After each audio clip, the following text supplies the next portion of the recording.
Hello, coin collectors out there. Welcome back to the Big D Coins channel. Hopefully everyone is having a great day as always. In today's video, we are going to look at the 1968, 78, and 88 Kennedy half dollars. If you've been watching the channel for a while, you know that sometimes I like to break the coins up into different decade increments. So I've done that here, capturing the 60s, 70s, and 80s, all 10 years apart. And we'll talk about the value of each one of these coins. We will talk about the metal content.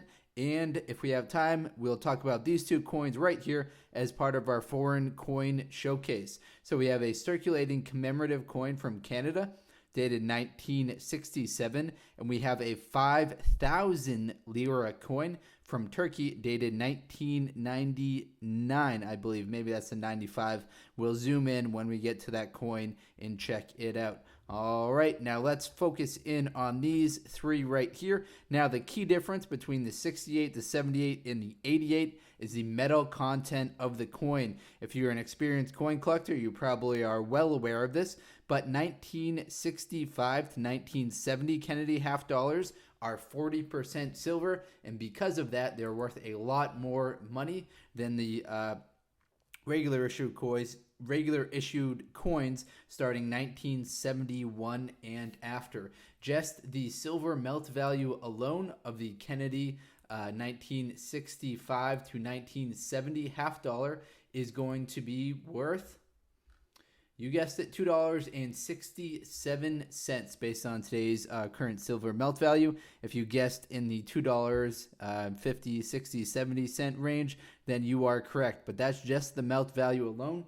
If your coin's in good condition, it'll be worth more than that. And I've got the Red Book guide, which lists the prices of these coins. In the 1968, at a mint state 63 is going to be worth $6. So a mint state 63 is kind of on the lower end of the coin grading mint state section. Mint state starts at 60, goes all the way up till 70. And the definition of a mint state 63 is also known as mint state acceptable. The rating of 63, it's uncirculated, but with contact marks and nicks, slightly impaired luster, fundamentally appealing appearance. The strike is average to weak. So these coins, none of them would get the mint state designation because they are circulated coins. An uncirculated coin would have to be something like this, which is in the uncirculated condition right here. This is wrapped in the plastic cellophane that it came in, or it could just be, very, very, very uncirculated. Might have just been taken out of the plastic and placed into circulation, but doesn't have any wear and tear to it. These right here would probably get the 8, maybe 12 on the rating of 70 from very good to fine coins. All right, so now we know about the 1968. Let's move into the 1978 and the 1988 Kennedy half dollars. I will zoom in for you. All right, the mintages of the 1978, the Philadelphia Mint 1978. There are 14,350,000 of these that were produced. Compare that to 1988. What are your guesses? Any more or any less? Well, there are 13,626,000. So the mintages from 1978 drop very slightly. But interestingly, we have the P mint mark appear on the obverse of the coin. So 1978, the Philadelphia minted coin does not have the P mint mark on it. The P mint mark did not start appearing on the Kennedy half dollar until 1980. Now, the reason for that, kind of like the pennies, Philadelphia was the first mint, so they didn't have the necessity to put the mint mark on the coin.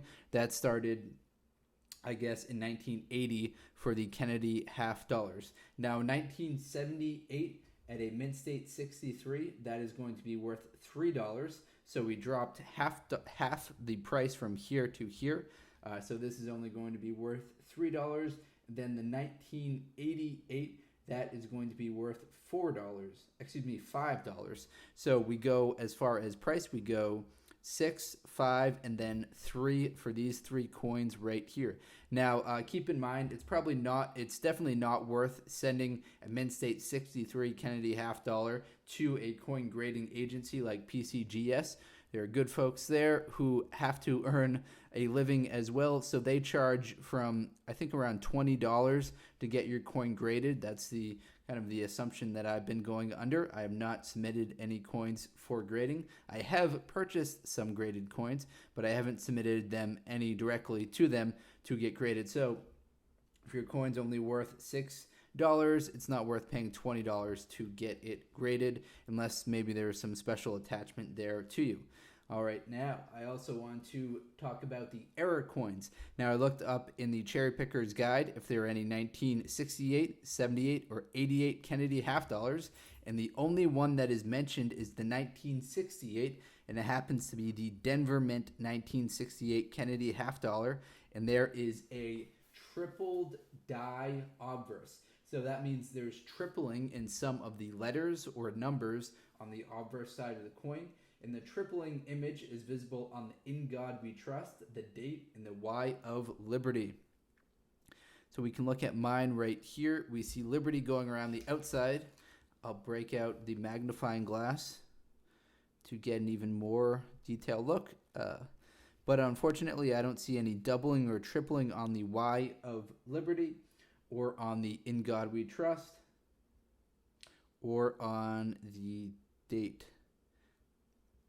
Now, if your coin's in great shape, unlike this one, I'd always recommend checking it out for any lettering errors, any double dyed, because that will really increase the value of it. And Mint State 63 for the variety is going to be worth $25. So this coin right here is regularly going to be worth $6 at a Mint State 63, but if you've got that triple die obverse, that jacks it up to $25, so that really helps out your return.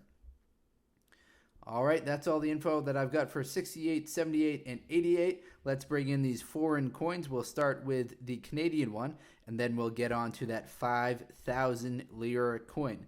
So what you're looking at right here is a circulating commemorative coin from Canada. This coin was made in I need to get the right date on that. So let's swap this one in right here. I accidentally pulled up the wrong coin associated with that. But this one is the 5 lira coin, the 5 lira coin from Turkey. This one happens to be dated 1995. This coin was made from 1995 up until 2001. The value of the coin is 5,000 lira, which is abbreviated 5,000 TRL. The currency is the old lira, which was used from 1923 up until 2005. It has been demonetized, so it's no longer going to be worth any money. Now, it is a brass coin, which is pretty cool compared to most of the copper nickel coins that we look at. It's got the redded edges going around the outside. In the year of 1995, there were 75,760,000 of these coins that were produced. There are two varieties. There's the large date and the small date. We'll skip getting into those details, however, for this short foreign coin showcase. The translation of the coin going around the outside of the coin, the lettering going around the outside, translates to Republic of Turkey. We see a portrait of Atatürk facing the left on the obverse. When we flip it over, we see the reverse. We have a tulip flower. Very cool right here to the left of the value and the date. All right, that's all the info that I've got for today's video. I'll make another one in which we talk about this 1 cent Canadian coin. It's just a circulating commemorative coin, but I don't have the mintages in front of me to share with you. Thought I did, but I have the wrong circulating commemorative coin info in front of me. And we talked about the 68, the 78, and the 88. The 68 is going to be worth some decent money, a decent multiple of the 50 cents, just based on the fact that it's 40% silver. These two right here are only going to be worth face value. Thank you very much, everyone, and best of luck coin collecting out there. Enjoy.